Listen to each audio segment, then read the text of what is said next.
Isaque, seu filho, e deitou sobre o altar em cima da lenha. Versículo 10. Estendeu Abraão sua mão e tomou o cutelo para imolar o seu filho. Mas o anjo do Senhor lhe bradou desde o céu e disse: Abraão, Abraão. E ele disse: Eis-me aqui. Então disse: Não estende a tua mão sobre o moço e não te faça nada, porquanto agora sei que temes a Deus e não negaste o teu filho, o teu único filho. Interessante. Do capítulo 12 ao capítulo 25, conta-se a história de Abraão.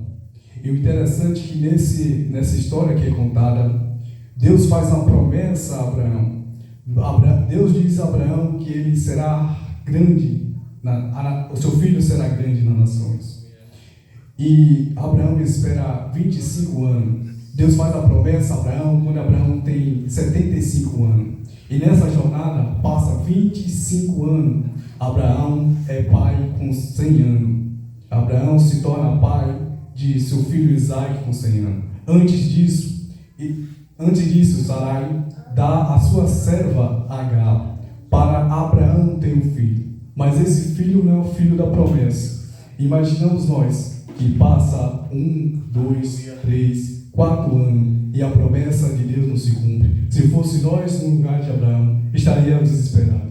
Mas o interessante é que Abraão creu em Deus, continuou ainda. E muitas vezes, como Sarai fez algo, Sarai queria adiantar a promessa de Deus. Mas quando a promessa de Deus não precisa de ajuda. Interessante. E o interessante que eu não quero destacar, não os versículos que eu não li anteriores à história de Abraão, mas sobre o sacrifício, o entendimento que nós podemos tirar desse texto. O texto vai nos ensinar que devemos ter paciência, como Abraão esperou a promessa de Deus se cumprir. Deus disse que Abraão seria grande na nação.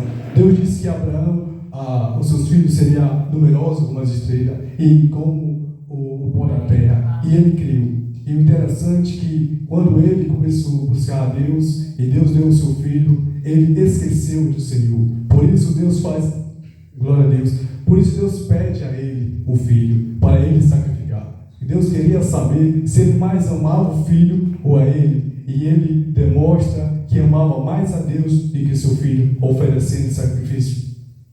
O interessante, outra lição que podemos tirar desse texto, a obediência de Deus em qualquer situação. Ou seja, buscamos obedecer a Deus apesar dessa situação. E quando Abraão, glória a Deus, quando Abraão levou seu filho para sacrificar no monte, Deus disse: não faz mal ao teu filho. Eu quero dizer algo, que o filho da promessa não morre, porque foi Deus que prometeu. E a mesma vontade em nome de Jesus.